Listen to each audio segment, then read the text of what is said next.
Hello, welcome to our study of Jeremiah and Lamentations. We are in week 3, day 2. In this passage in Jeremiah chapter 12, we're going to see a big long prayer by Jeremiah. Now, he's seemingly overcome by grief by the fact that his land, his heritage, his nation is being destroyed right before him. He can't see any hope.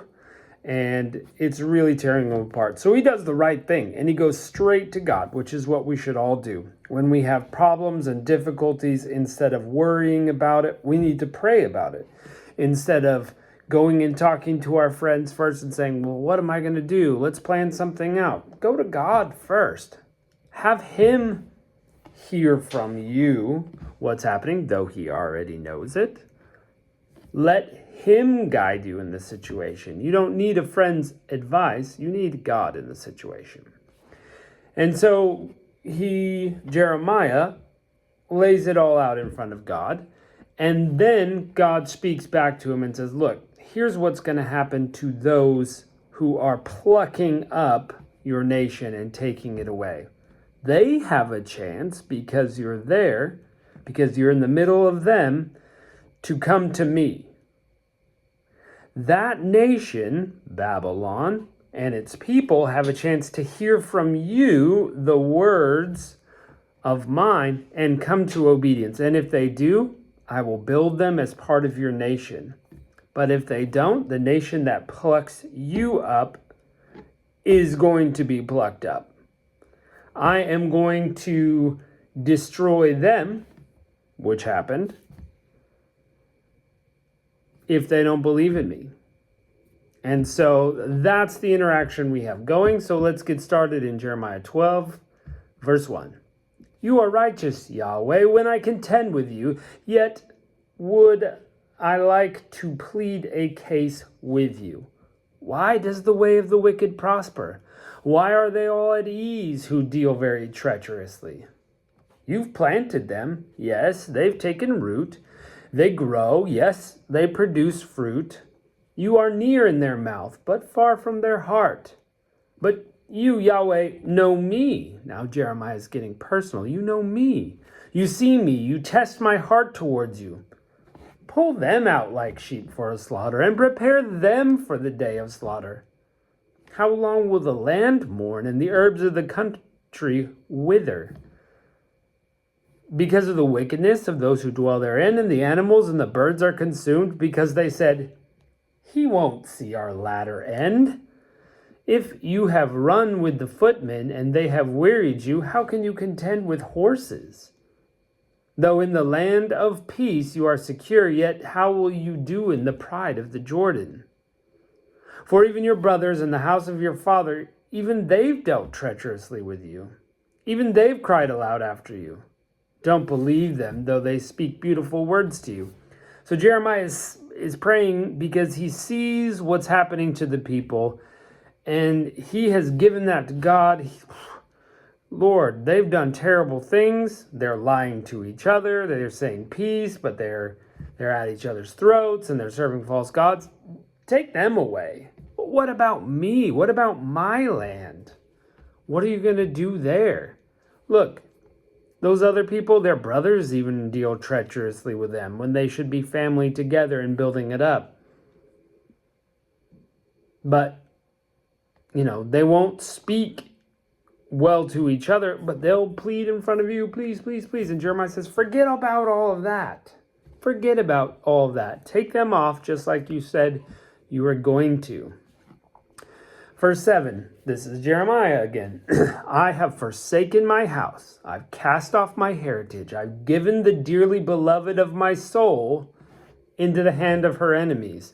My heritage has become to me as a lion in the forest. She's uttered her voice against me, therefore I've hated her. Is my heritage to me as a speckled bird of prey? Are the birds of prey against her all around? Go. Assemble all the animals of the field. Bring them to devour. This is Jeremiah talking about his country. Look, I know all the people are terrible, but what about my heritage, my country? And it's hard. It's hard for him to watch. He's seeing them completely sin and do wrong, and he's just questioning what is going to happen. Verse 10, many shepherds have destroyed my vineyard. They've trodden my portion underfoot. They've made my pleasant portion a desolate wilderness. They've made it a desolation. It mourns me, being desolate. The whole land is made desolate because no one cares. Destroyers have come on all the bare heights in the wilderness, for the sword of Yahweh devours from the one end of the land, even to the other end of the land. No flesh has peace. They've sown wheat and have reaped thorns. They've exhausted themselves and profit nothing. You will be ashamed of your fruits because of Yahweh's fierce anger. He just is so grieved over all the things that are happening. He's crying out to God, what is it all going to come to? Yeah, take the people, but what about me? What about my land? What about my inheritance? It's just so hard to watch. And anybody who's watched somebody or something suffer through someone else's bad choices could maybe identify with that pain a bit. Where it's like you see them out there destroying everything good, and it's painful. You know, if you grew up loving America and you look at it now and go, ugh, we are so far from God, it's ridiculous. Or maybe it's somebody in your family and you raised them, maybe it's your child, you raised them to follow God, and now they're out destroying their life, drugs and alcohol, or, fast living, or whatever the sin is that they're destroying their life with, and it just makes you want to pull your hair out. That's the feeling. So he's looking for some bit of hope. Let's see if God gives him some hope here. Verse 14, Yahweh says, concerning all my evil neighbors who touch the inheritance which I caused my people Israel to inherit, behold, I will pluck them up off their land, and I will pluck the house of Judah from among them.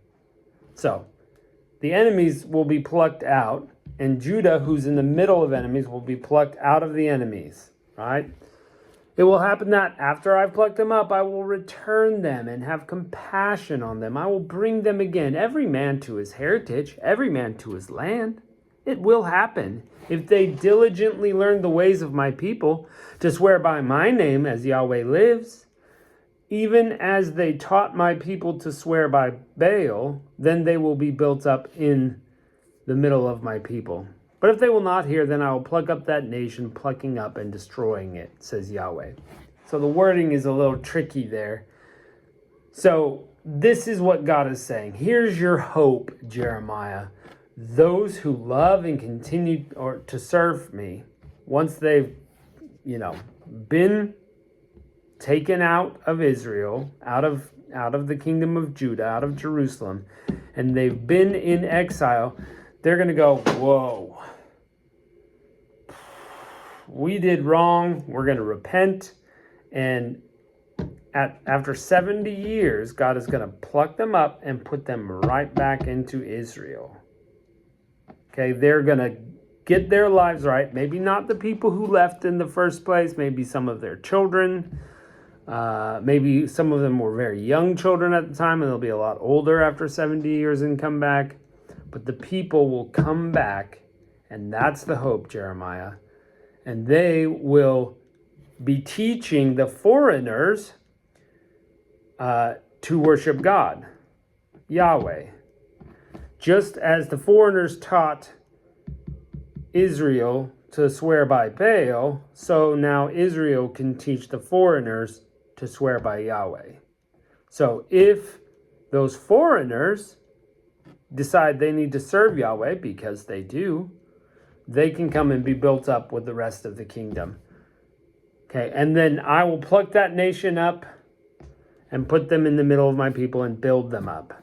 But if not, that nation which refuses to follow me, though they were powerful enough to pluck up Israel, I will pluck them up just like a weed and destroy them. So God is saying, there's the hope. These people don't win. God wins. These people who are unrepentant eventually when they get a lot older or their children will repent and come back to me and I will restore them. And we know historically that's exactly what happened. And so that's what it means for us, that we need to serve God, that we need to follow him, and he will restore us from our sin when we repent. He will put us in the right place, and we can serve him there, and we can be a witness to those around us as well. So think about that. How can you serve God and minister to those around you like now Judah's job will be when it's in exile? And watch how God works in difficult situations as well. Well, thanks for joining us, and we'll see you in the next lesson.